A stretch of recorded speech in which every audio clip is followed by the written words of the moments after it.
Oh, baby. What is up, everybody? Happy Monday. It is Monday, November 18th. We're 1 week from the Thanksgiving weekend. Out of town this weekend. Got to go to Arkansas this weekend, so not very excited about that. But that is not what's important here. What's up, Gameplay Boy? It is Monday. We just had a long weekend of sports. As you guys know, we're going to be going live here daily or trying to go live here daily. So that's what we're here for. We're going to go over what happened today in what's happened, the last part of the day since we got off the stream last night. Great stream last night. Grey Cup. Congratulations to the Toronto motherfucking Argonauts, dude. You're looking at Toronto Argonauts' newest super fan. Them baby Blues were sex. And they went into it like 10-point underdogs, and them boys fucking stomped the dick out of Winnipeg last night. So love to see that. But also, we got some sports news from today. We got some bench. We got Daniel Jones getting benched. We got some NFL news, a lot of NFL news. What's up, E-Block? How we doing, big dog? We'll talk maybe a little bit UFC. Had a pretty mediocre event this last week. 309 was supposed to be big deal, big card. A lot of people pretty excited about it. The return of John Jones, Stipe Miocic, and it kind of fell flat. There were some highlights of it, so high points and some low points. So we'll talk about that a little bit. And other than that, we've just got we're just going to conduct mostly football today. We got Bo Nix shined again yesterday, so I want to talk a little bit about Bo Nix, and then we'll finish off with maybe some Brown. We'll talk a little Browns anyway because Jeremiah Owusu-Koramoah, their standout linebacker who left the game a week or two ago with a neck injury. We got a little bit of an update on that. So, all right, so kick back for the next hour or so. We'll talk some sports. What's up? How you been, E-Block, dude? How them streams going, man? It's been a minute. How them Eagles looking good, huh? Them Eagles are looking good, huh? My goodness, I can't wait to see. Who's the best team? Is it them or Lions? Who do you got right now? I need to see them and the Lions play, but man, pretty tough race for who's the best team in the NFC right now. Lions probably been doing a little bit longer. I have not been streaming. No. What's been going on, big dog? You been all right? You've been doing all right? You feeling all right? But first, we're gonna get into Daniel Jones here. If you guys didn't know, Daniel Jones got benched today. We talked a little bit about it last week. Front office and I had a discussion about it because Adam Schefter came out and said some things about Daniel Jones possibly taking his last snaps as the New York Giants quarterback and maybe his last snaps in New York, period. I have been fixing my game room. Hell yeah, I can't wait to see that all updated. I was kind of in the belief that this could be true. Front office was not really sold on it because, who else were they going to go to? They've got Drew Lock, Mizzou legend Drew Lock, career backup quarterback Drew Lock, and they've got the number one Guido, Danny DeVito. So who played a little bit last week or last year when Daniel Jones was hurt. You remember him? He kind of took the world by storm. Him and his Italian mob businessman looking fucking agent with the fedora on and all that stuff. So so it looks like we're getting Tommy DeVito. That's the route they're going to go. I swore they were going to go Drew Lock. I was like, front office. I'm like, dude, do you not know who sits behind that boy? It's one of the greatest backup quarterbacks of all time. That's what Mizzou quarterbacks are, backups, baby. Water pipe broke. That's fucked up, dude. So did it get your system or just the setup? So that was that kind of the discussion, and I swore they were going to go to Daniel to Drew Lock, but nope, we're going to Danny DeVito. And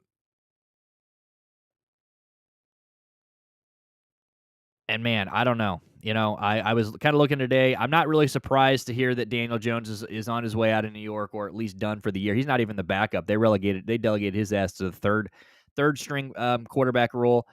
So Drew Lock will be backing up Danny DeVito in case anything happens as far as poor performance, injury, whatever.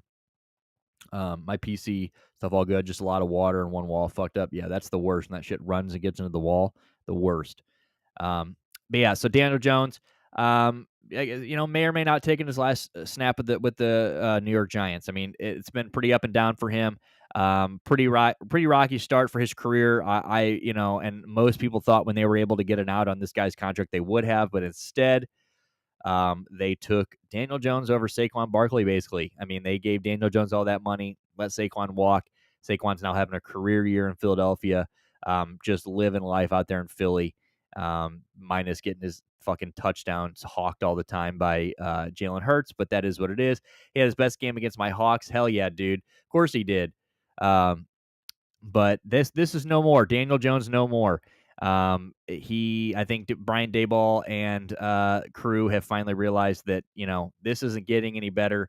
New York Giants are big. Yeah, they are mad, dude. They should be. They should be because remember the clip that came out on Hard Knocks and everybody basically outside of the GM were like, do we really want to let Saquon walk? And they did, and now he's tearing it the fuck up. And now the guy they just handed all that money to, which I believe, what was Daniel Jones's contract? Daniel Jones contract. He signed, okay, so 4 years, $160 million was what they paid Daniel Jones. Just absolutely fucking ass. So he is getting paid they have a basically $48 million cap hit this year on Daniel Jones. And this is a rough spot to be in because what are you going to do? When Jones was drafted, I was like, what the fuck? Who is this guy? That's how a lot of people felt. Um, I can't believe that he's even made it this far. And then, of course, obviously, I couldn't believe he got this 4-year extension a couple years ago in 2023, I believe that was. It says they have a potential out right here, 2 years after $82 million. They're going to have to take if they cut him, $22 million cap hit on Daniel Jones. So yeah, it's not looking very good for Daniel Jones, and even worse now that it's looking good for Daniel Jones because he's getting paid all this money, but for the Giants, man, this is a rough spot to be in. Neither one of those guys sitting behind him, Daniel Jones, or I keep calling him Danny DeVito, Tommy DeVito. He's obviously, we've seen him, so he might play somewhat well. But I think we all know that Tommy DeVito is not the future of the New York Giants. They would more than likely be taking a quarterback. What up, Cole Peppers? How you doing, sweet lips? More likely be taking a quarterback in the draft next year because, like I said, Drew Lock, good guy to trust if you need him for a short amount of time, but definitely not the future at quarterback. So, with that being said, I really want to know the conversation today has been, is Brian Daboll going to get fired? Coach of the coach of the New York Giants. I I don't know if I believe I don't know about that. Daniel Jones, he's had Daniel Jones his whole entire career. Brian Daboll was hired in, I think this would be Brian Daboll's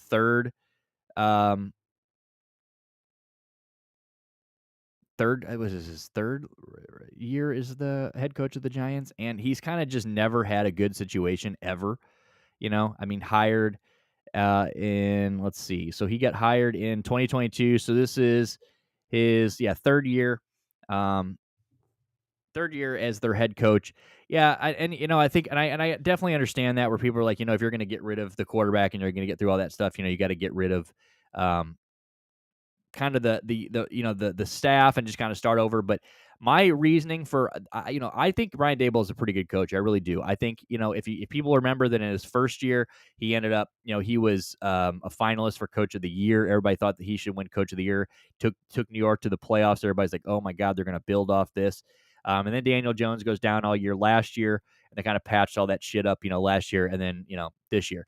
I really don't think he's ever had a fair hand as far as being able to bring in who he wanted to bring in. Obviously, you come into a situation and then, the organization is dead set on giving Daniel Jones this contract extension, which I would assume most people were not on board with. But, sometimes football and sometimes in executive decisions with football and front offices, in any front office, really, in any sport, shit like that happens. People get overridden, people get stepped on, people just kind of get pushed out of the way in their opinion, and they just kind of do what they want to do sometimes. And giving Daniel Jones that money was probably not very popular of a decision, but it happened. And Brian Daboll was, he's kind of just always coached with what he's been given. I would love to see, Brian Daboll maybe go draft a quarterback, see what they can do. Because you got to remember, too, Daniel Jones, outside of Malik Neighbors, my guys never, Daniel Jones is a bad quarterback, but they've never had a number one receiver. Kadarius Toney, fucking ass. They went and got Kenny Galladay for a year to ass. Wan'Dale Robinson, ass. Sterling Shepard, ass. I mean, like, they've never had. Now they got Malik Neighbors. Do you think Geno end up back in New York next year? I don't know. I mean, isn't Geno? You guys signed Geno for. He's with you for a minute, right? Isn't Geno's contract with the?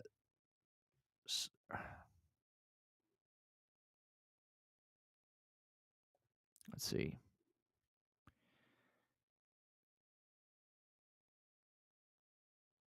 Cap breakdown. Yeah, so he's signed with you guys through. Oh yeah, 2025. Yeah, I guess he is done after this year. Yeah, 36 years old, man. I would assume the Seahawks probably don't. What do you want to do? I mean, it looks like next year he's making $14 million next year. 14.8, $38 million cap hit. I guess if I'm reading that right. 36 years old. What do the Seahawks do though? Like, do the Seahawks? Who is the Seahawks backup right now? Like, do you guys? It's gonna be interesting to see what happens after Geno. Life after Geno for the Seahawks. That'd be pretty interesting. Honestly. Maybe Geno goes back there, saves the day. We should keep him for another year at least. Oh yeah, I mean, what else are you gonna do? He's the best option, and I'm pretty sure for most of the year he was leading the league in passing. I mean, I know you guys are record wise not looking super hot, but I don't know if Geno's the reason. DK's been hurt for some of the year. You know, JSN, another year. I do think JSN. I think Lockett has still kind of been the guy as far as like the safety blanket, and I do think that maybe once Lockett's out of the way, DK, JSN, that might be a little better. But yeah, I love Geno Smith, man. I really think that Geno deserves this little shot he's getting and this little run he's on. So I hope to see they keep him. I don't know what the Giants have got to go draft somebody. Abe Lucas just came out. Cam Jurgens been doing good since Jason Kelce. Yeah, dude, Cam Jurgens, center of the Eagles, man, hot. That man, you could tell that Jason Kelce, you could tell that he was kind of taken under his wing. You could tell that Kelce was getting him ready for this job. Because my God, the Eagles, that O line it's just as good. It's just as good. Hasn't missed a step. I mean, Saquon is out here fucking just eating. Saquon would be. Can you imagine the year Saquon would have right now if he wasn't getting, tush put, if Jalen Hurts wasn't tush pushing everything? I mean, the guy's just on fire. So shout out to Cam Jurgens, man. Really, really, really love what I'm seeing from him this year. But yeah, so for Daniel Jones though, man, I really sucks for Daniel Jones. I don't know. I really don't know what they're gonna do with Daniel. Like I said, they're kind of stuck with that contract. He's 22-41 as a starter, dude. 22-41.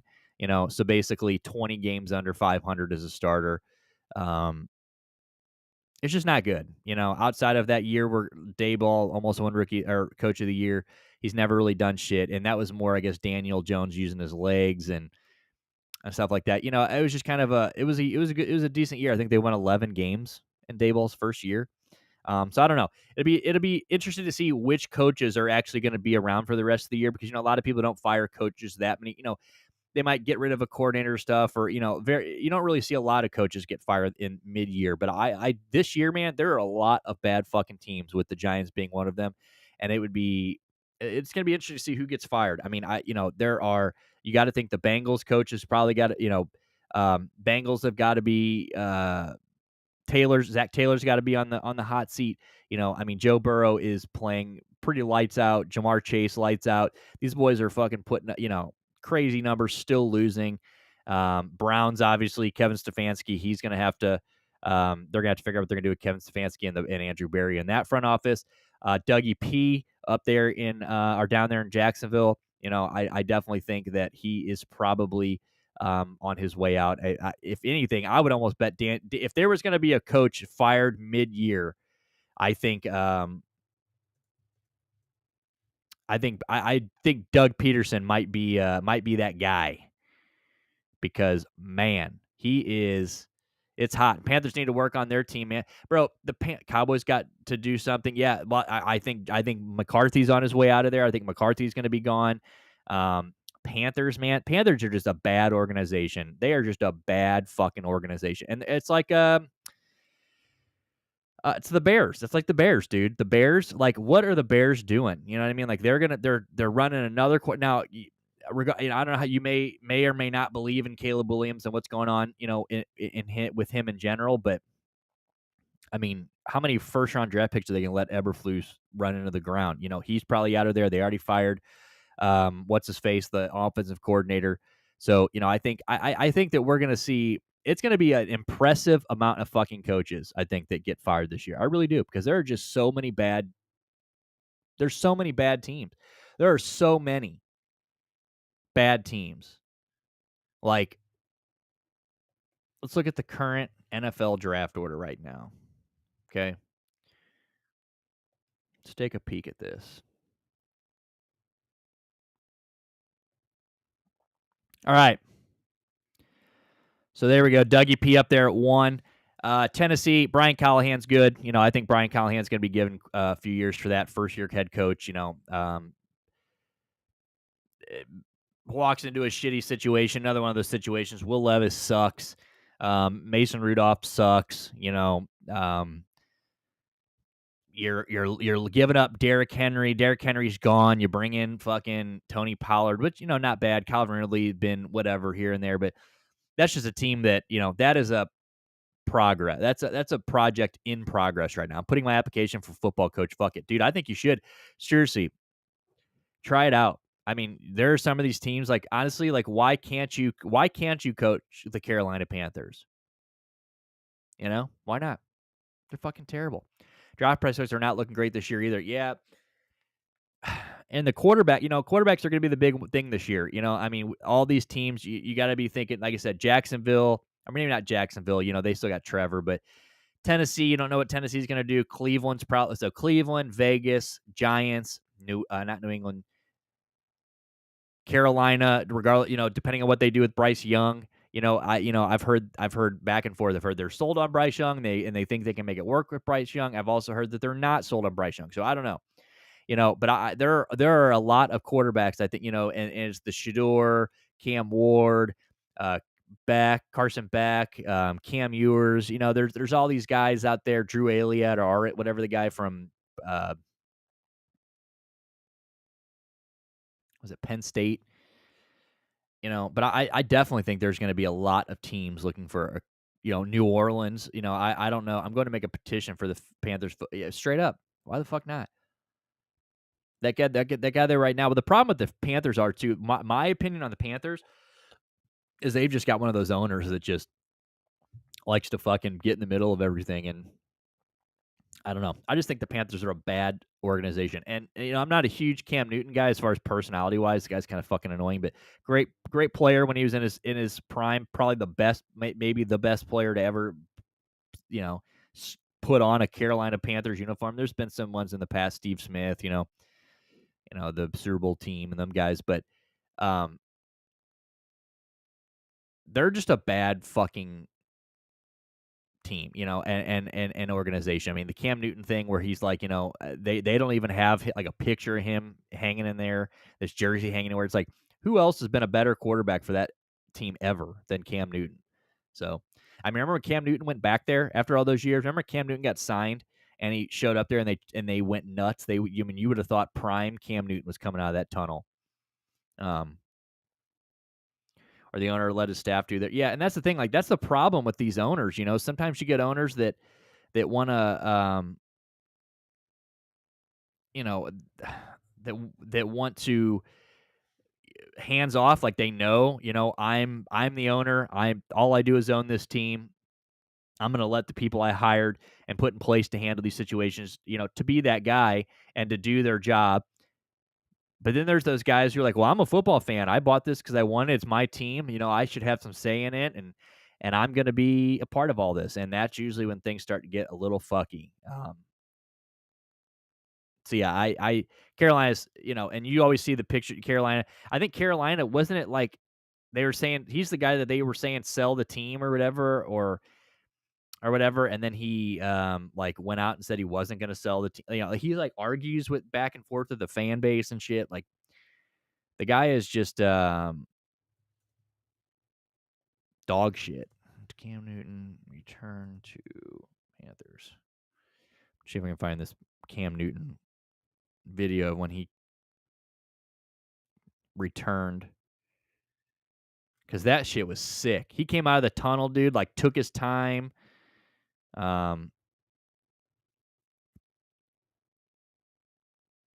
see if I can find this. Cam Newton, Panthers return.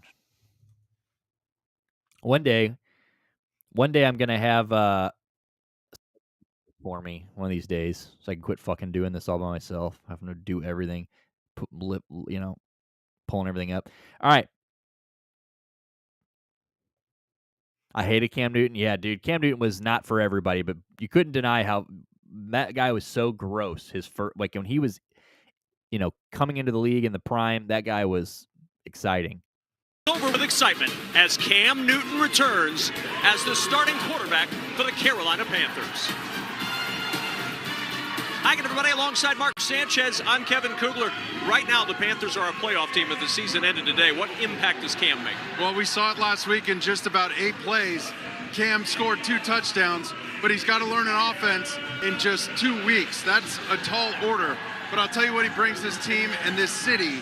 He's like the prodigal son. He's returned. He's got energy. He's got juice. And it's so contagious. You can feel it here in this stadium. I'm so excited to see him run out of this tunnel. Oh, you're about to feel it for yourselves. Cam Newton about to be introduced to this crowd in Carolina. Here we go.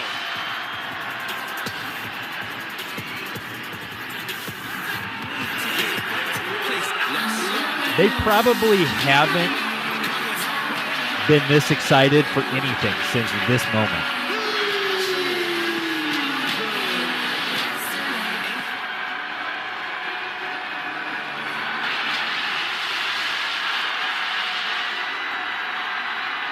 Dude, that's got to feel so good.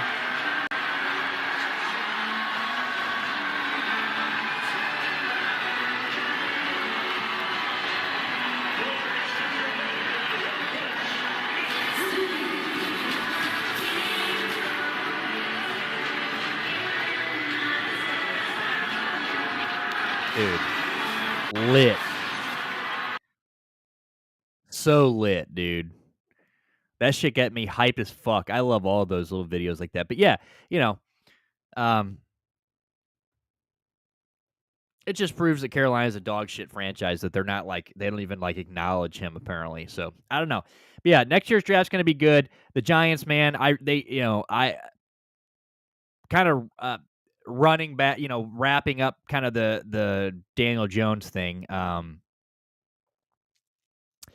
They got to get somebody. I mean, Brian Daboll, if I was the Giants, I'm giving Daboll another year. I mean, I know that this is a big opportunity coming up, you getting a quarterback and you don't want to fuck this up, but I think Brian Daboll has been a part of some good organizations and done pretty good. And I think he's a good coach. I just think he is in a bad situation. And I think he was handed a bad situation and he's never, ever gotten the opportunity to do what he wanted to do. So I know this is a big time, and you got to get this pick right coming up, obviously. But you got to give the guy a chance. You can't fire him when you brought him in, hired him to coach your dog shit franchise quarterback. Cooper DeJean, nasty for his first dude. Cooper DeJean is nasty, dude. And then I saw that him and what's his face wore the Exciting Whites t-shirt, so they're really playing into the white secondary thing. Love that. Really love what the Eagles are doing, man. White boy out of Iowa is now one of the most famous guys in Philadelphia, Pennsylvania, as a fucking DB. It's so crazy, dude. I love it. I love watching him dance around because, like, I'm watching the Browns on Sunday for the most time, dude. Reed Blankenship's my guy. I'm watching the Browns. I'm watching that secondary. They're down by 3 scores and they'll like pass defend something. And Jesus Christ, you'd think they're doing synchronized celebrations and shit. And like, that pisses me off. I love watching the Eagles celebrate. I love watching them boys back there. Like that defense, you can tell is, CJ Gardner Johnson's back there. The vibes are good in Cleveland, that's for sure. Yeah, Reed's on there, dude. Their Reed Blankenship is disgusting. I mean, Reed, Cooper, I mean, and obviously you got CJ back there, big play Slay. It's a fun defense, and the Eagles are really starting to turn it on. Sirianni, you can love or hate Sirianni. He makes some pretty bonehead fucking decisions sometimes, and sometimes I think he costs games and really likes to leave points out there, but bro, he like they were saying that one week, like his record as a head coach speaks for itself. And the guy he's just one of those guys that you hate going again. You hate period if he's not on your team or he's not coaching or whatever. But if Nick Sirianni, and you might even actually hate Nick Sirianni if he's on your team too. So maybe this doesn't apply, but most of the time I think if you're a Sirianni guy and Eagles guy, you like him. I mean, he does piss me off. Jeremiah Trotter, dude, it's so sick seeing Jeremiah Trotter Jr. Out there as well. Shout out Jeremiah Trotter, one of my all-time defensive Eagles players. Um, Man, I really think, like I said, I really want to see what the Eagle. I do the what are the Eagles play? Let's look at the Eagles' remaining schedule. Philadelphia Eagles schedule. Do they play Detroit this year? I don't think they do. So they got Sunday Night Football. Then they go Rams, Ravens, Eagles, or Rams, Ravens, Panthers, Steelers, Commanders, Cowboys. Yeah, I don't think they do, because that's the game though.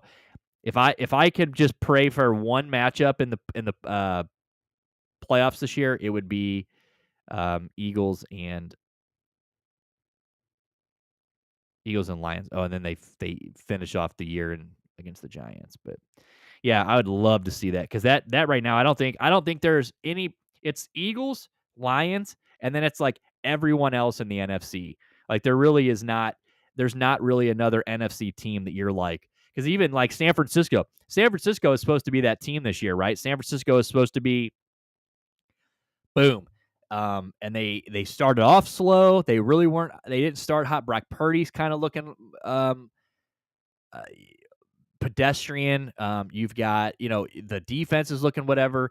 Brandon Ayuk's hurt for the year. That whole situation too with the contract. Debo's been in and out of games, and it's just really kind of not 5-5. I mean, that team was a powerhouse. Everybody thought, okay, well, it's San Francisco. I think when we broke down the year at the beginning of the year, when we did our predictions at the beginning of the year, I'm pretty sure I was like I really truly believe that when Green Bay is at full strength, I do think I think Green Bay is pretty good. I do think that I think Jordan Love's nice. I do He does like to turn the ball over, but I like Jordan Love.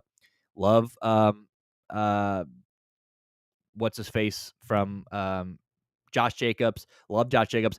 I love Dontavius Wicks, Jaden Reed, Christian Watson. Christian Watson was like drafted to be like the guy, and Christian Watson just doesn't even have to be that guy anymore. I mean, Jaden Reed's the guy, in my opinion. And then you got Dontavius Wicks and Christian Watson, but that's a good team. That's a good team. I don't think they're good as I thought it would be Green Bay, the Lions, and San Francisco running away. The Eagles, you didn't know, because especially with the way the Eagles ended last year, start off so hot and then just shit the bed completely.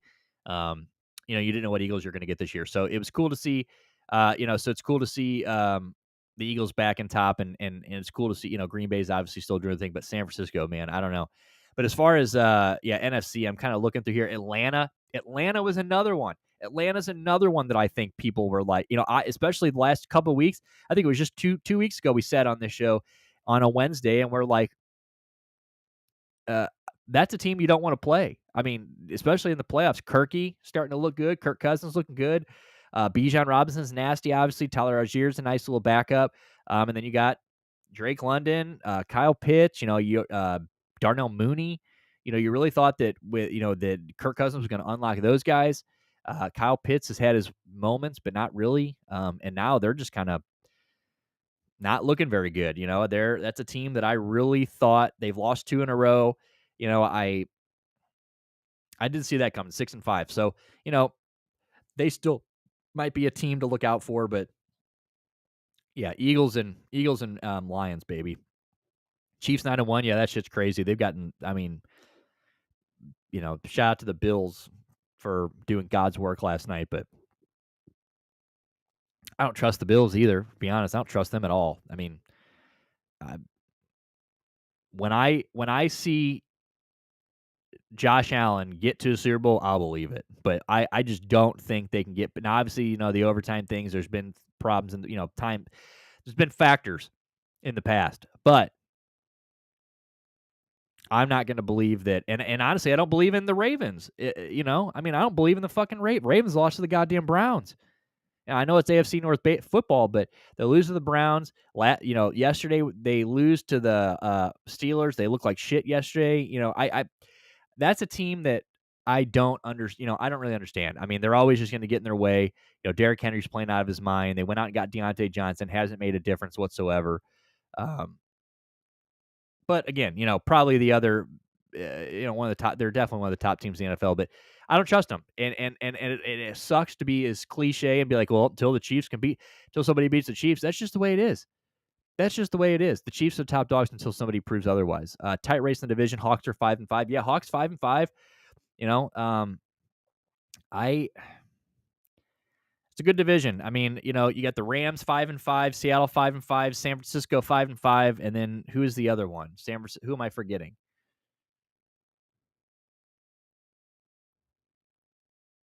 Who the fuck am I forgetting?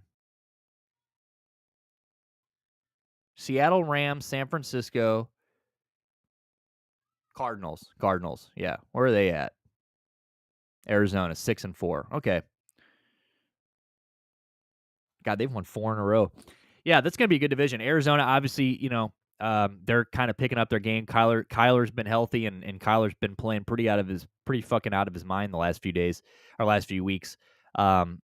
Definitely the hottest team in the division. But yeah, that's going to be tough because I think all of those teams, honestly, I trust every one of them more than I trust Arizona. I mean, Arizona, I don't care if they win the rest of their games this year. I just don't care.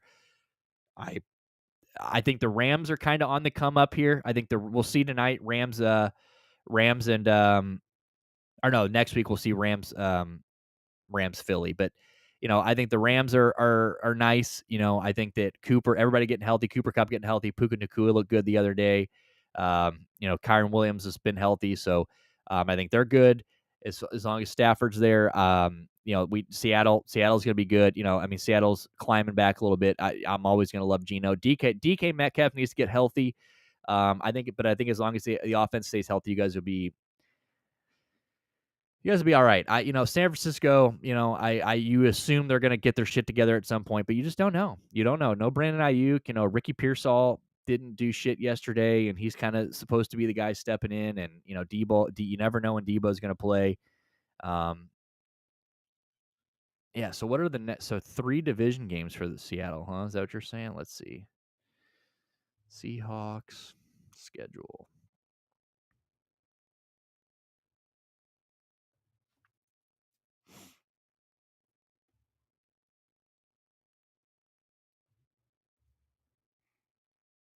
So you just beat the Niners, which was good. Fuck the Niners. I said that, and then winning that yesterday, like that made me feel like, again, you just can't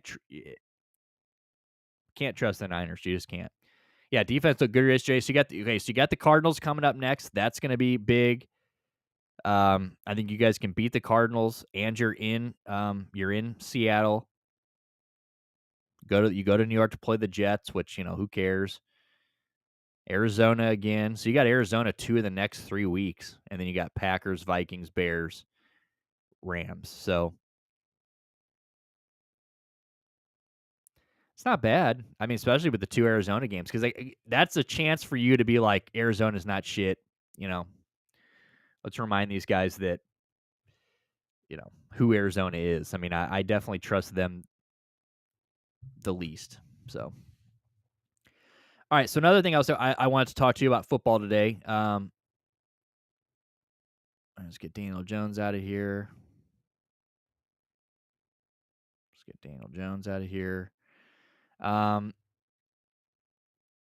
If we win both games, real good shape. Rookie quarterbacks. This is something I want to talk about. last few days, Bo Nix, last few weeks, Jaden Daniels, Bo Nix lighting it up. Jaden Daniels obviously um, has kind of been the talk of everything the last few weeks, especially earlier part of the season, with him kind of leading the Commanders out of the dark ages and using his legs. He's got a big arm, and then the Hail Mary win a week or two ago was big. Bo Nix kind of started at Bo Nix. I don't even think was Bo Nix starting right after. I guess Bo Nix, did he start right? Yeah, I guess he did start. He started first game of the year.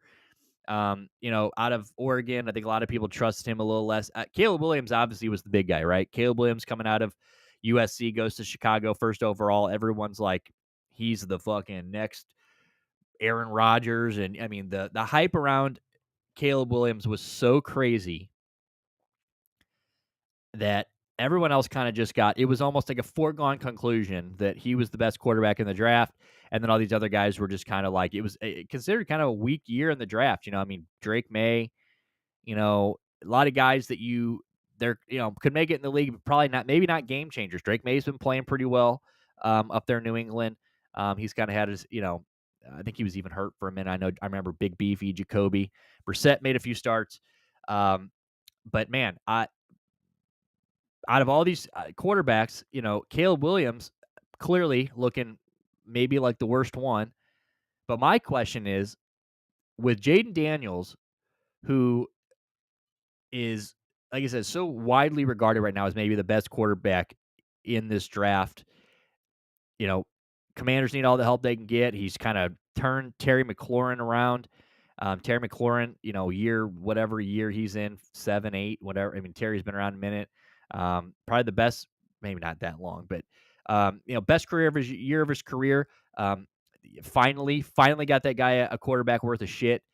So that's awesome. And then the buzz around the Hail Mary, that was big. So Jay Daniels has pretty much been in the spotlight since he started tearing it up earlier in the year. But Bo Nix kind of started a little slow, really picking it up the last 4 or 5 weeks.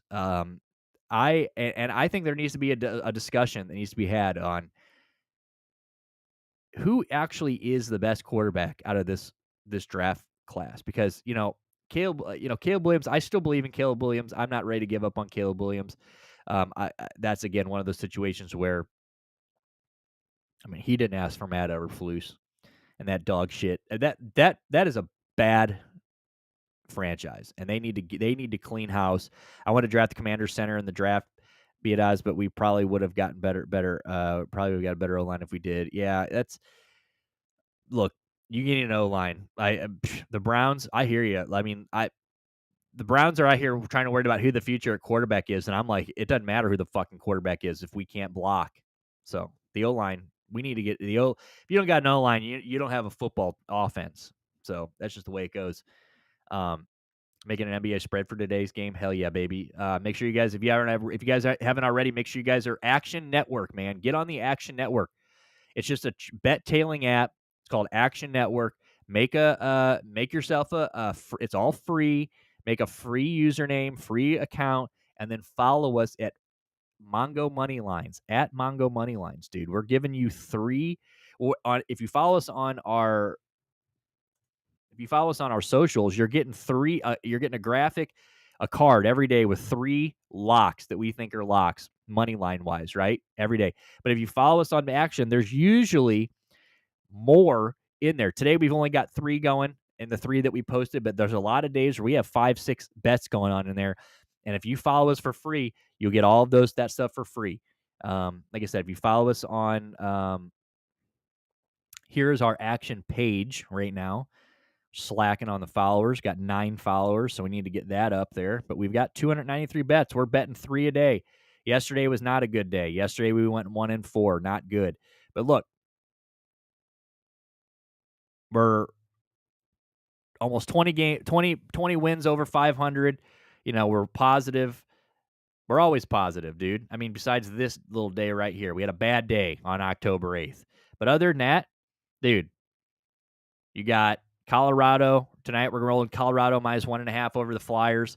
Houston, we got Monday Night Football in there. Usually we try to pick the big game of the day too. So we got Houston Dallas tonight. We got Houston. We think Houston's going to stomp the fuck out of them. So we got Houston -7.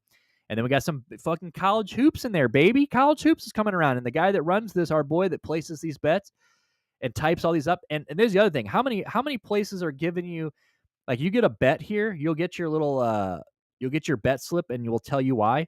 But we're typing up like our mindset behind the bet. We're not just blindly giving you bets like, here, trust us. Like, we're giving you, like, this is like the reasoning on why we're picking those bets.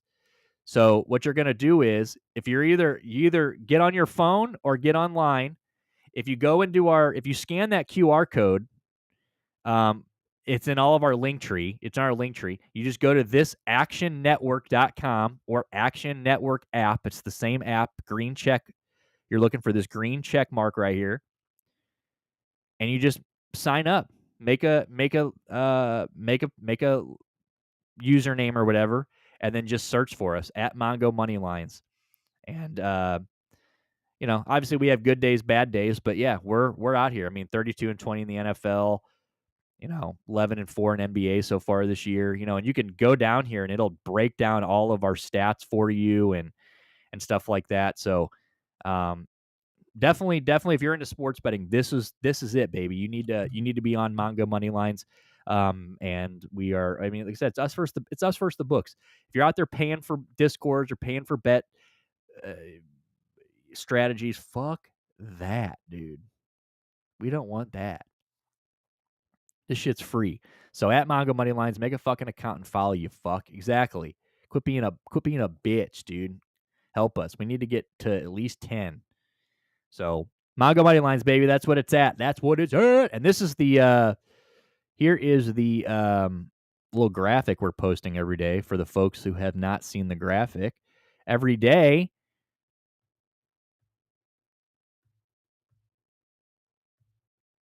we're posting one of these.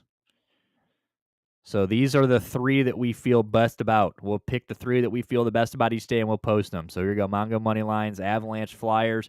You got your 3 picks. You got the pick underneath it. So yeah, every day we're posting these on Instagram, Twitter, and I think our Instagram goes right to the whatever that other fucking Instagram app is. The fuck is that? I don't know. But yeah, we're everywhere. So make sure you guys follow that. That would be sick. But where were we at a second ago? Oh yeah, the NBA spread. So back to the Bo Nix, Jaden Daniels thing.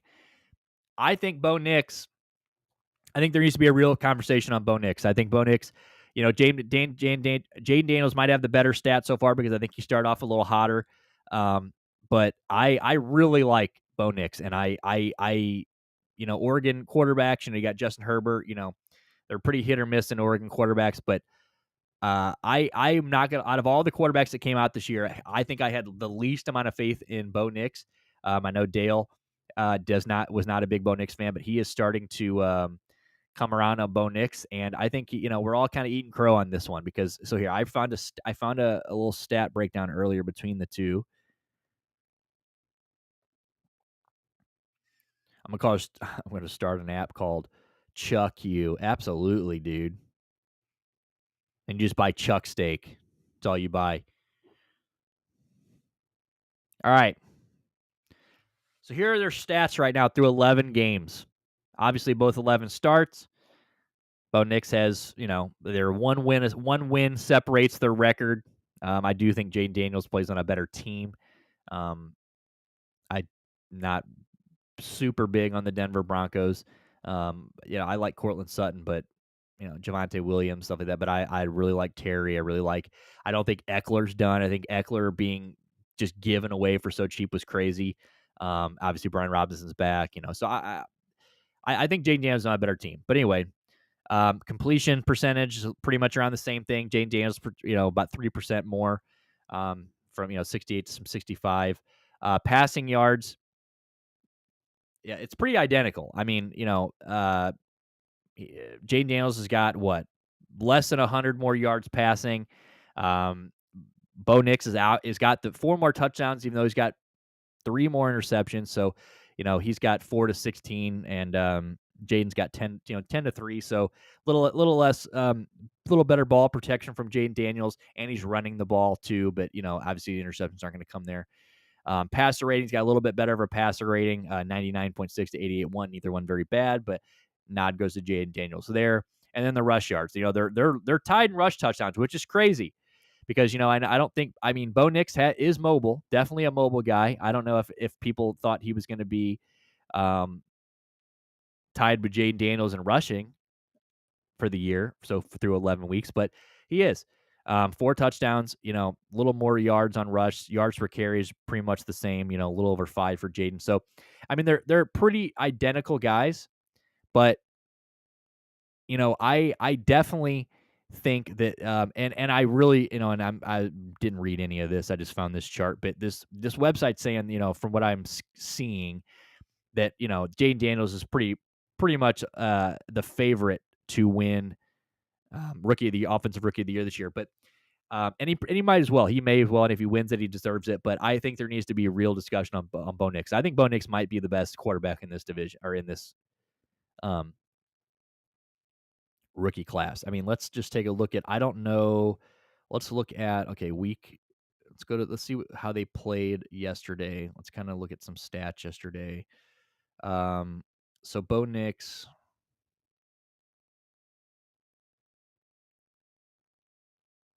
Let's pull up some statties, huh? See how they played this week. All right, so obviously Jaden Daniels lost to the Commanders on Thursday, or lost to the Eagles on Thursday night. We were here for that one.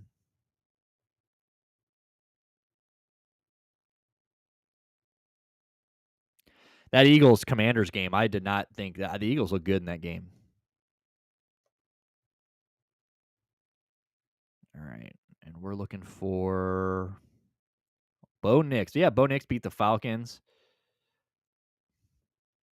All right, Jaden Daniels this week, 22 of 32, 191 yards, touchdown and a pick. Not bad. 81 rating. Took 3 sacks. It was a slow game, slow game. Yeah, for sure. And shout out to these fucking shout out to all of these primetime games right now. The Thursday night games have been fire. The Sunday night games have been fire. Last night everybody thought that was going to be a blowout. My boy Tingles called that one. He's like, "Shit, this feels like one of those games that they're going to come back and tie it, or Bengals are going to win."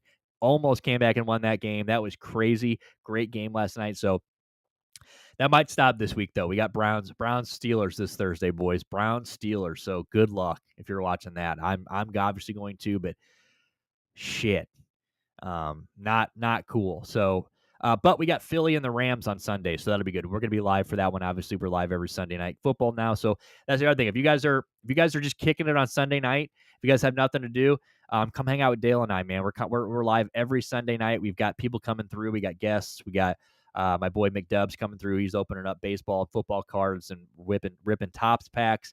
Obviously, we got Yiddy when he can make it through. Yiddy's pretty busy right now, but when Yiddy can get through, we've got all types of. We've had Cold Peppers on here. We've had a bunch of guests on here. So if you have nothing going on Sunday nights, dude, come hang out with us for Sunday Night Football. But we would love to fucking have you. And like I said, Rams Eagles this Sunday, so it should be good. All right, so Jaden Daniels looked pretty good.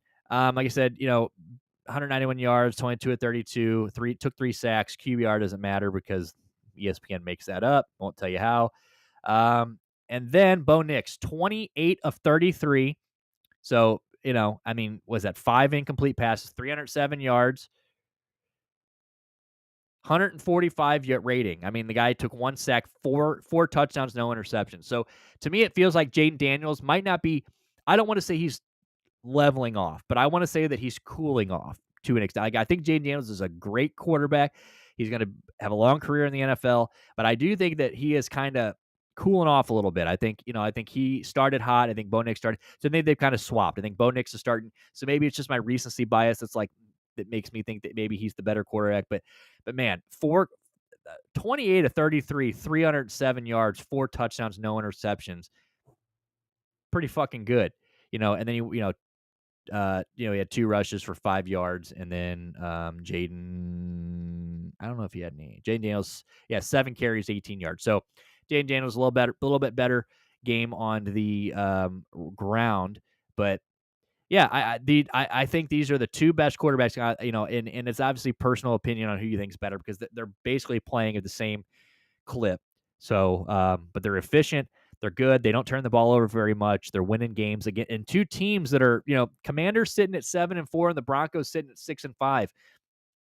These are 2 teams that I don't think people, even if Jaden Daniels was good, I think people might have thought that the Commanders were a year or 2 away. They did kind of beef up the defense. Shout out to the Commanders. Commanders have um, they've built a good squad over there. But, I think maybe they thought they were a year away or so. Broncos, you didn't know what the fuck we were getting for the Broncos. You got, Russ was there. Everybody thought, is it Russ? Is it Sean Payton? What is going on there? Everything looks like shit. Um, so now Russ is in Pittsburgh. Bo Nix comes in there. You don't even know if Bo Nix is going to get the start. I think there was talk on will he even be the starter. And then there's is it Sean Payton's problem? What is going on here? And for them to be 6-5 and for the Commanders to be 7-4, I mean that's you got to look that's a win for both of those guys. Bears obviously still look like shit. Bears have got a long way to go. They really got to get rid of that entire coaching staff. That coaching staff is butt cheeks, dude.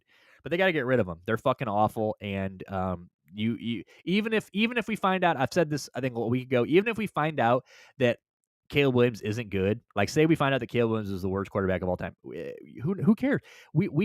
I won't accept that until we see a different coach. I mean, obviously they've not had a good coach in a long time, but you can't let this guy run Justin Fields and Caleb Williams into the ground. You just can't. And then obviously Justin Fields goes to. It's funny because Justin Fields also ends up in the Steelers, and he looked pretty good. He got some starts. He had some rough starts, but he had some good starts too. And a lot of people were pissed off when he got benched. Now a lot of people aren't saying anything now because they've kept winning. Russ has looked pretty good. And that's how you shut noise up like that is you come in and you play well. So people forget all about it if you're playing well. When you're losing, everything is under a microscope and fucking just the floodlights are on for everybody to see. And right now, the Steelers are just playing out of their goddamn mind. I can't believe we have to play them on Thursday. Maybe the Browns. I call it the Browns are going to win on Thursday, and it's going to kill me because none of it even matters. But yeah, I'm really excited to see the second half of these years for both these quarterbacks. Really, Bo Nix is great quarterback, fun to watch. And Jaden Daniels is a great quarterback, fun to watch. Sucks they play for teams I don't like to watch, especially the fucking Commanders. But whatever, I digress. It is what it is. Just great to see young quarterbacks. We just had that conversation a week or two ago about the development problem and, the Zach Wilsons and the Anthony Richardsons and who looked great. That's who we're going to get into here in just a second. Close this shit off. Anthony Richardson, another guy that, you didn't know. I was just saying this also last week. I'm like, even if he's the worst quarterback of all time, you don't know until you're not going to know benching him after 10 starts for Joe Flacco. You got to put him out there, and you got to let him play. We got to watch him play. And AR is a project. I think we've all kind of knew that Anthony Richardson was a project. And it seemed that they knew that he was a prospect or a project, and it seemed that maybe they drafted him and they understood what they were getting into. But he starts. He's got up and down games. Some games he looks incredible. The other games he looks like he should never even. How did he even make the NFL? But then you go and bench him for a 40-year-old, and you're like, what the fuck does this tell us? What does this tell us? You don't learn anything. And I'm not going to get into the big rant again because I've ranted the last couple weeks about this pretty hard. But them putting Flacco in was so fucking dumb. You got to get this guy some opportunities. He's 22 years old. He's young as shit. He's raw. This raw athleticism is out of this world. Anthony Richardson is an athlete. That guy can do it all. But he is a project. He's not the most accurate. He's got a hell of an arm. Guy's got a fucking piss missile for an arm. But it's not always accurate. His reading the field is not all there. His decision making, everything. He's just a young guy who's developing. And 10 starts, didn't even, comes in last year, gets a few starts, gets hurt, comes in this year, gets hurt. 10 starts, and then you bench him for Joe Flacco. What are we doing? You don't learn anything about the guy. You just don't. So, and look what happens. Yesterday, we give him the job back. Boom. Everybody said he lost the locker room. Team gave up on him. Nobody wants to play for him. Well, my boy put that shit to bed yesterday. Okay. Takes down Aaron Rodgers and the Jets, which obviously not that big of a deal. The Jets are fucking poverty. He's got the worst um, out of Sam Darnold, Zach Wilson, Aaron Rodgers. Aaron Rodgers has the worst win percentage with the Jets out of those three. Hilarious. The way they did Zach Wilson. Zach Wilson's not a starting quarterback in this league either. Probably maybe a backup. Maybe. I don't know. He's young too. He might shut me up and become a starting quarterback. But it's funny that the way they just kind of tossed him aside, thought Aaron Rodgers was going to fix all this shit, and then it didn't. And then they've given Aaron Rodgers the keys. He's getting motherfuckers demoted. He's getting guys fired. He's getting Mike Williams shipped out of town. Thank God he's probably like fucking great. The best thing that ever happened to Mike Williams was Aaron Rodgers throwing him under the bus on live television twice, once at a post press conference and once on Pat McAfee. Probably the best thing that ever happened to him because he got on the first fucking bus out of New York, took a little Trizane down to Pittsburgh, Pennsylvania, and said, "Let's go, baby. 6-2, 7-2, whatever the fuck they are. Let's go." Aaron Rodgers and these pathetic bunch of just one pathetic piece of shit. Aaron Rodgers. The rest of that team is very talented. Garrett Wilson's sick. OH. Let's go Ohio State. Love Breece Hall. I really think Breece Hall could be the best running back in football if used correctly. Last year he was unreal. Then he goes out and gets Devontae Adams. Devontae Adams plays 15 minutes for the fucking Jets, and he's out there saying, "Well, that's what's wrong with this team. We never finished." Like, shut up. And then so he's running that team into the ground. So the Jets aren't as big as a win as you might have thought they would have been at the beginning of the year, but still the Jets still playing Aaron Rodgers. Aaron Rodgers should still go off at any time. The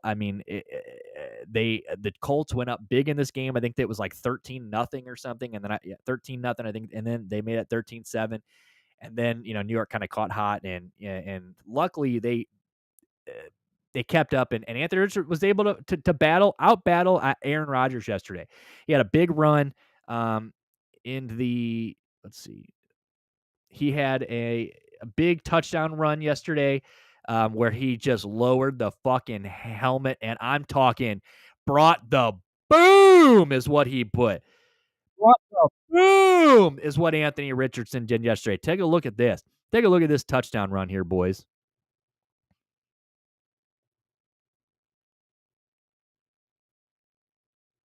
Look at this. Look at him lower the head. Boom! Boom! That's a Costco family boom. That's a boom. I'll play it with sound once so I can clip this later. Stiff arms him and then puts his shoulder down right at the goal line. My goodness, that's one heck of a run by Anthony Richardson. Ouch. I wonder if we can find it with sound.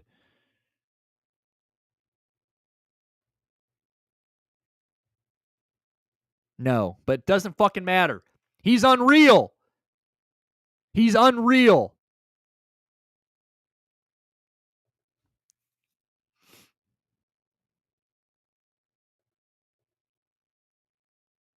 Here's some. I need to get on here that NFL Pro shit. You can I need to get on there so you can watch. I need to figure out how to get online and watch the film because the film is available. I just don't know how to get to it. But I think it's NFL. Somehow you can watch it. But look at this. I mean, like the decision making.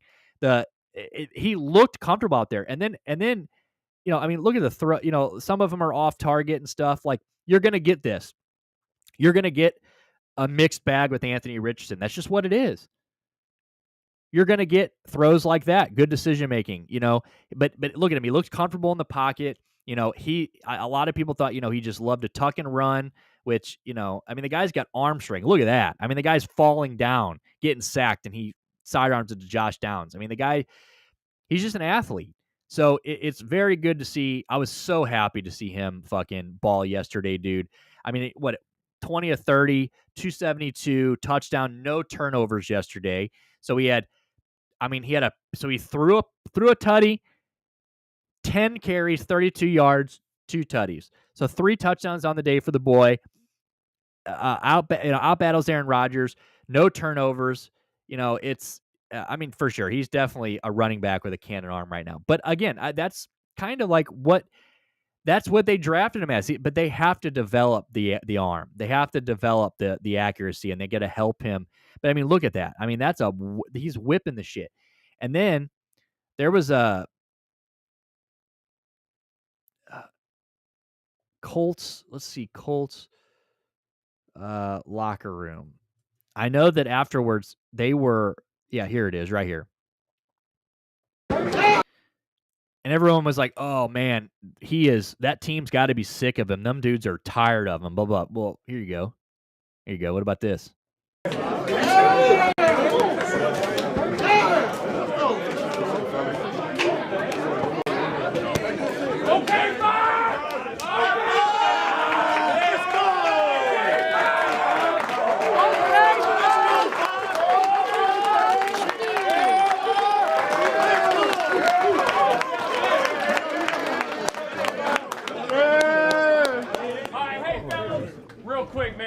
I couldn't be more excited and proud of this freaking group, man. We've been through some stuff last couple weeks, but guess what? We stick together and we fight and we fight and we fight, and that's what we did, and we came out on top. It was the ultimate team effort. And the greatest thing about it was we talked about energy at the start of the week, right? Urgency, and we had it during the week, and then it shows up on Sunday because of the preparation. We got to keep it going. We talked about it before the start of this week. We're right where we want to be. So guess what? You know we got a Victory Monday!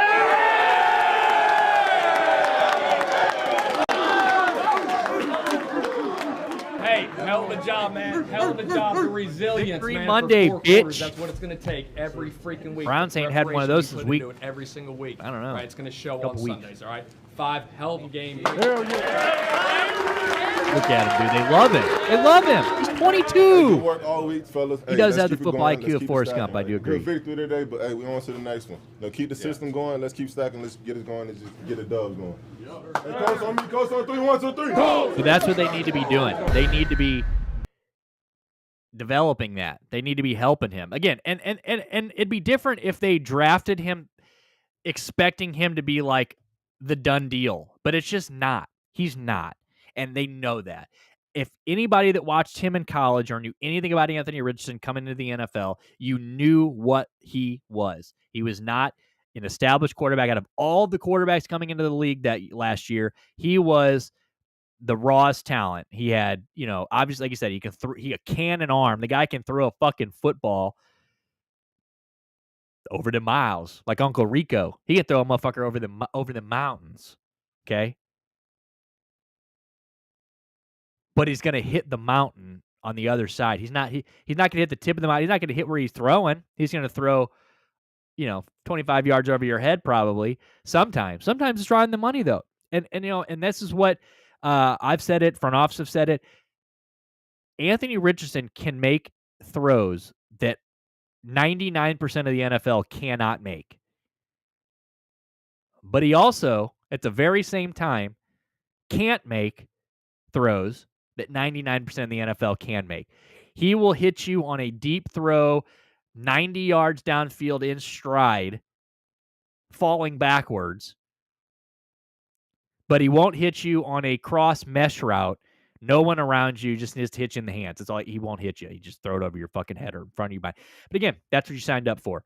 They signed up for that. They didn't draft him going, this guy's going to come in and just be immediate impact, great quarterback, all the fundamentals. No one thought that. And if they thought that, that's their own goddamn fault. So, I think that very happy for Anthony Richardson is where I'm coming from here. I'm very glad front office and I have been pretty on his side the last couple weeks in the Flacco thing. Look, we're seeing it happen in Cleveland right now. What did Joe Flacco taking us to the play? What the fuck did that do for us? Nothing. Because then what? We were stuck in a situation. Now the whole city hates Deshaun and whoever else. They already hated Deshaun, but Deshaun and whoever else because they're not Joe Flacco.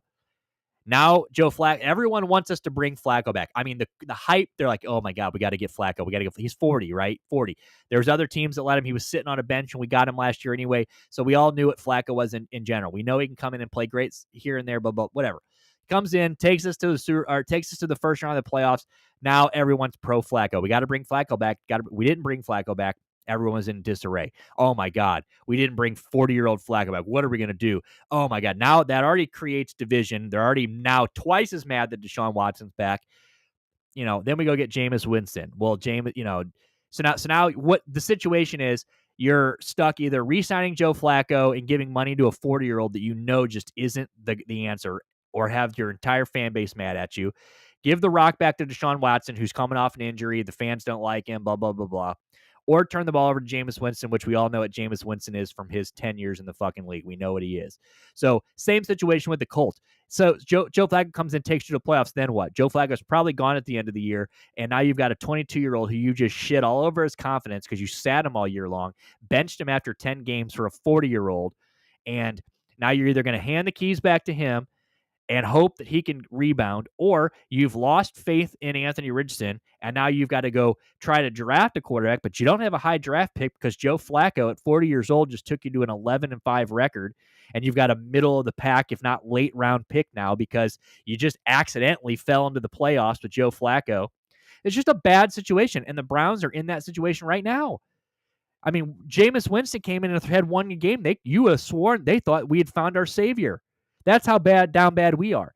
So I don't want Anthony Richardson to be in that situation where, this time next year or, training camp, Joe Flacco's on a different roster, and they're like, the conversation is, well, do we give the keys back to Anthony Richardson, who we obviously didn't trust at all last year after 10 games? We took the job from him, made him sit all year long, didn't develop probably at all. Give him the keys back, or we got to go draft one. And like I said, your draft pick sucks. So very good to see Anthony Richardson ball yesterday. I hope he keeps stacking. I'm not a Colts guy, but I am becoming an Anthony Richardson guy. And I just kind of root for the guy. I don't want to see anybody fail in the NFL ever. I don't want to see anybody fail except Nick Bosa. Fuck Nick Bosa.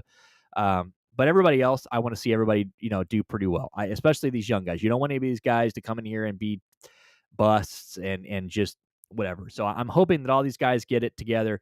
But for second year, Anthony Richardson, 4th round draft pick. I'm so glad he got the opportunity again, and super stoked to see him playing football again. But before we get out of here, one last thing I want to say. Very unfortunate news coming out today from the Browns. I know I just mentioned the Browns. Jeremiah Owusu-Koramoah, one of the bright spots for the Browns this year. Big fan of him ever since he got drafted out of Notre Dame. Just a great young linebacker, dude. The guy does everything he's asked. The guy is a physical freak, and the leader of the defense. I mean, him and Myles Garrett. Obviously, Myles Garrett's like the guy, but behind Myles Garrett, it's JOK. JOK is the guy. He is like the leader of the defense out there, getting to make sure everybody's doing their assignments, and and a really just a cornerstone of the team. Signed him to an extension this year, which was great. I'm pretty sure we just signed him to an extension this year, which is great. But he took a hit a couple weeks over playing the Ravens. Takes a hit from Derrick Henry. Derrick Henry was running at full speed, and that's somewhere you don't ever want to be is in front of Derrick Henry while he's running full speed. And he got kind of hit from behind, just kind of, his back turned blocking somebody, and Derrick Henry runs into him full speed. Goes down, doesn't move. They had to board him, put him on the stretcher, put him on a board, stabilize him. He was given the fist pump on the way out, but, you never really know what that means. I mean, you like to see him do that, but you also really don't know. And it comes out today, it's kind of been quiet since then. They've never told us exactly what the injury was. They never told us how long it's going to be. We know he got taken to the hospital after the game. He went straight to the hospital from the board, released later that night or the day after. But really no update, really no this is what's going on. This is what's happening. He's healthy. He's not healthy. He's going to come back. He's not going to come back. None of that. We didn't got any of that. And then it comes out today, Mary Kay Cabot, Browns writer, she, Cleveland.com, she puts out an article today, and this is what she says. So a Browns season that is already as dark as you can remember, probably the darkest season since the 2016 season. It gets darker. And this is what it says. So it says, but the Browns haven't said much since then about Owusu-Koramoah, who was placed on injured reserve for a minimum of 4 games. So that did happen. He did get placed in IR. Likely lost for the season. As it stands, no one has said if he'll be able to resume his NFL career. That already, don't like that. And at the very least, he'll have to undergo another extensive round of scans before he gets back on the field. That is definitely other that is definitely some rather grim news. And it says, obviously, Owusu-Koramoah's health and well-being comes before anything. So if you would risk further damage by returning to the gridiron, then by all means, stay away. So basically, they don't even know if he's going to come back. They're saying he needs to go after more extensive scans, CT scans, and rounds of treatment and stuff like that to even see if he can even play football again. So, yeah. So let me see. I'll see if I can find the JOK injury. Um,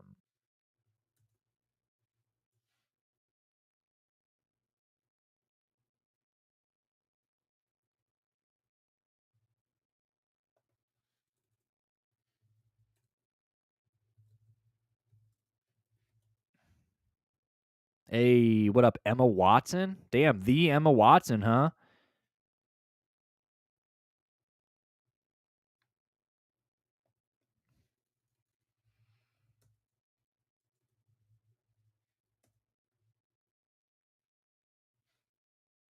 How we doing, Miss Emma? How we doing? I'm doing good. How are you? Here we go. Here we go, Rock Man. So here he is right here. I don't know if you can see my cursor, but here he is right here in the Guardian cap, number 6. And then here's Derrick Henry right here with the ball. And then Derrick Henry. So he kind of turns around as Derrick Henry's like coming at him. Henry had a little bit of room. Derrick Henry had a little bit of room, and then, oh man, that was a massive. And then Derrick Henry had a little bit of room, and then, oh man, that was a. Yeah, just straight up trucked, dude. And like I said, he got put on the stretcher.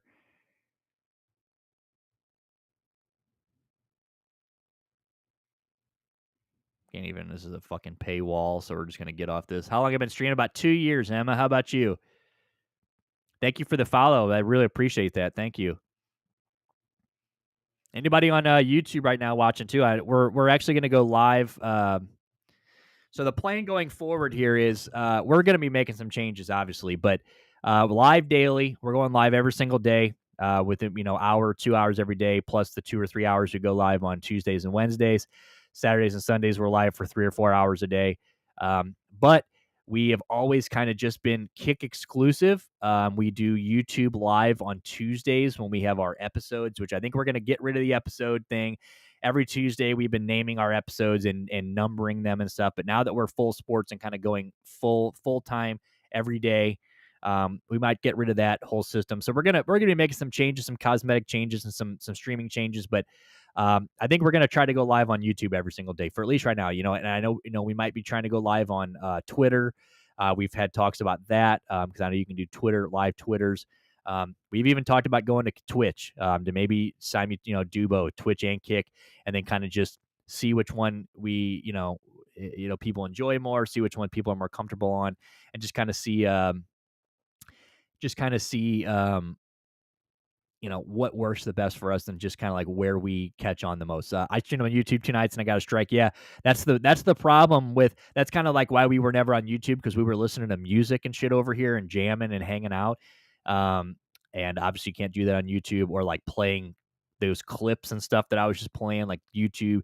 I don't know. I assume YouTube's going to be cool with that. I don't know. I probably, now that I look, I'm probably going to get hit with a strike, but I need to get better at, so I need to get better at muting all of these clips and stuff before I play them. But yeah, YouTube is just, they're Nazis, dude. They are all about rules and regulations and shit like that. So it's tough. But if we're, especially for like us, like you got a good thing going on Kick where like, you're playing music and you can you got to, us trying to be a sports show and us not really gaming or doing like an activity. We're more like talking sports and covering sports and giving our opinions and stuff like that. Watch parties for UFCs.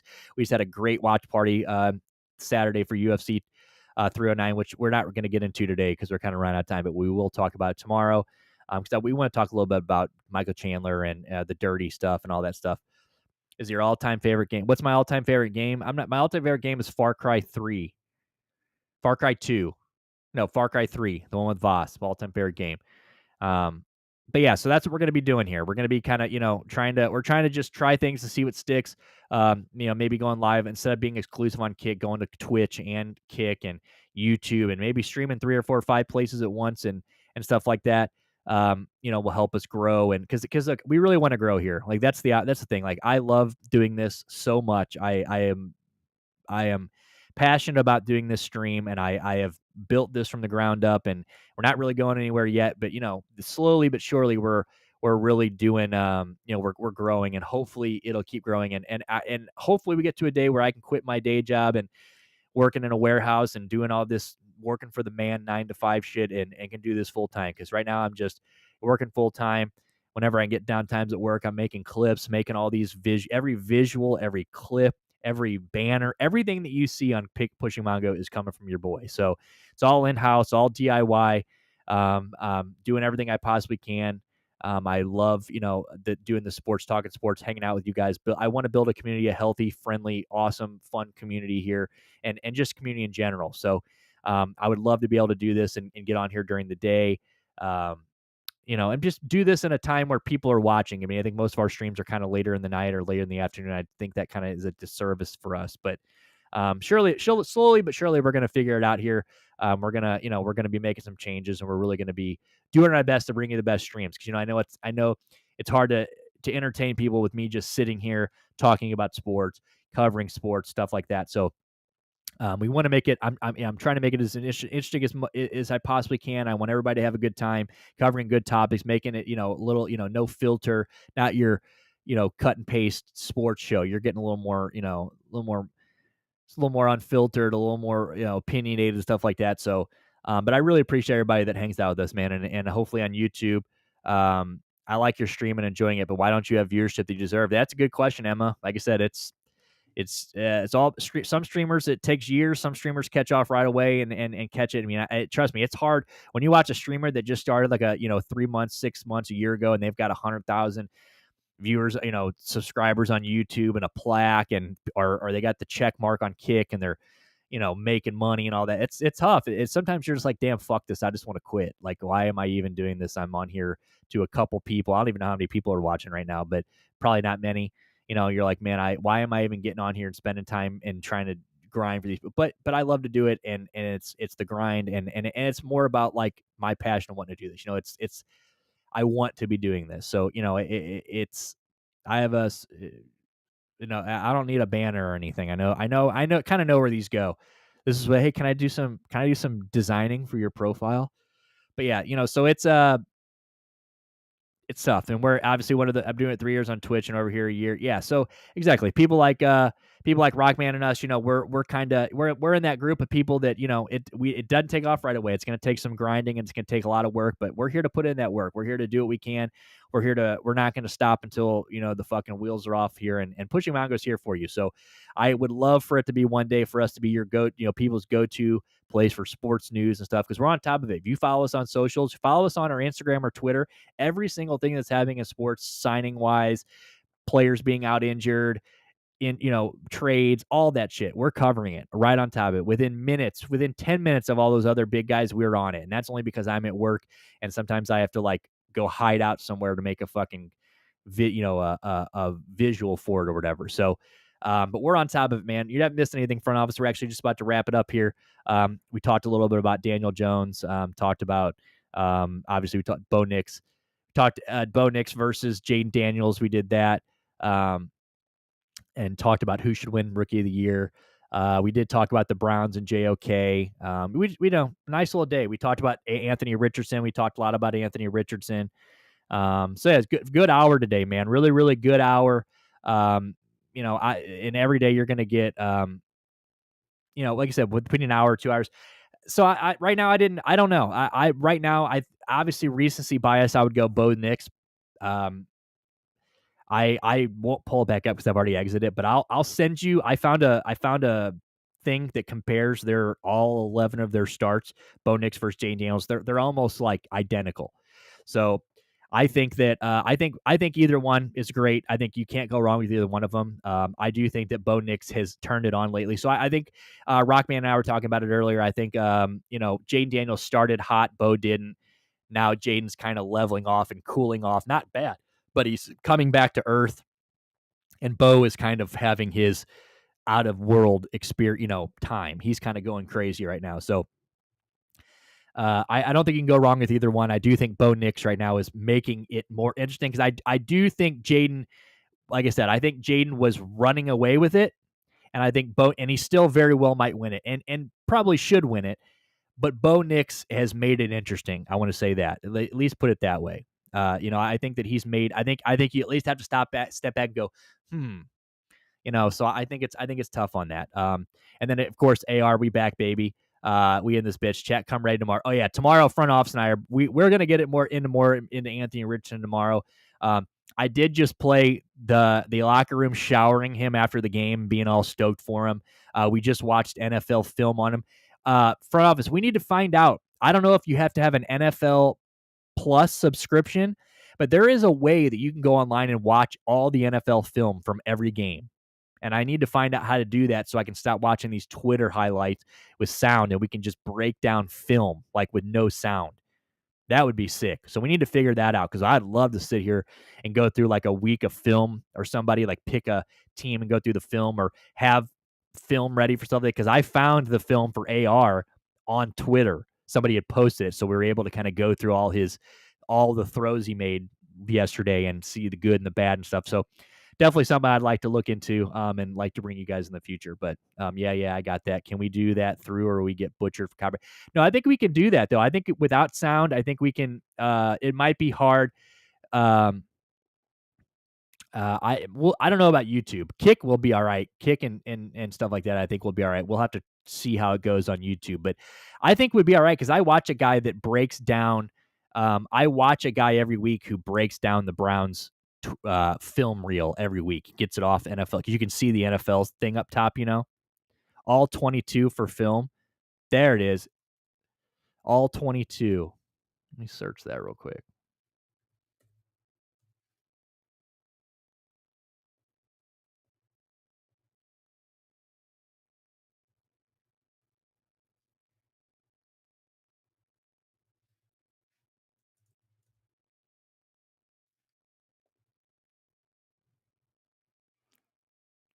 Hell yeah. So I'm definitely going to look at how to use it. Last month, NFL Reach, super fans around there, they made a package available for about $70. But how do we use this available? It reveals. So they made a package to the public for a lavish $70, enabling fans to study the game in detail that was little seen before. It reveals plays in coaches' films and makes it open season at all times on coaching stats because everybody will have an opinion now. But how do we use it? In order to form a strong thing, it says there is a different. Yeah, I'm gonna have to. You can get in a subscription. Okay, yeah. So I'm gonna have to look into this. I might maybe the front office and I'll split the subscription or something. And because man, if we can just have footage like this with no like commentating and no sounds that are gonna copyright us, so we can just watch film. Oh baby, because yeah, the Anthony Richardson film looked good this week, boys. So again, all things that we're looking for going forward here at Pushing Mongo. Everything is possible. We are keeping all of our options open. And like I said, you expect to see bigger and better things from Pushing Mongo. So on that note, guys, I'm going to probably hop out of here. I really appreciate you guys. It's been Monday, November 18th. This is your Monday in sports, Pushing Mongo, man. Really appreciate you guys coming out and hanging out with us today. I love these early streams and not, kind of earlier afternoon streams can kind of, connect with the people I don't usually get to see, like Rockman. I'm glad to see you, you come in here instead of, we're always live when you're live. So it's kind of hard for us to do this, but great to see the little bit of the, the earlier crowd. So every single day, this is what's going to happen, except Tuesdays and Wednesdays, which is obviously with the front office. So we'll be starting at 7 p.m. Tuesdays and Wednesdays, 7 p.m. Central. And then every other day is, between 4 and 5 p.m. Central is when we're going to be live throughout the week, Monday, Thursday, Friday. So thank you guys so much. You guys make sure you guys scan that QR code, follow us on all of our socials so you guys can see those Mongo money lines. Like I said earlier, Mongo money lines are out now on all of our socials. Make sure you guys join the Discord. If you guys are on Discord, join the Discord. If you guys think we need to be talking about something or covering something that we're not, or you just want to talk, have a discussion, that is the place to do it. It's there for you. All of our picks are there. We have a Mongo Moneyline server. We have servers for everything. So make sure you guys join the server. And then also make sure you guys go to Action Network and follow us at Mongo Moneylines. Oh, fuck, sorry, just slowed down at work. You're good, big dog. Hey, we'll be live tomorrow, the next day, and we'll be live every day this week, big baby. So we'll see you guys tomorrow. You guys have a good rest of your Monday. Enjoy that Monday night game tonight. And follow the Mongo money lines. We've got a pick tonight. It's Houston -7. The Cowboys fucking suck. Okay? So let's go out and get some money, boys. See you guys tomorrow. Have a good Monday. Peace.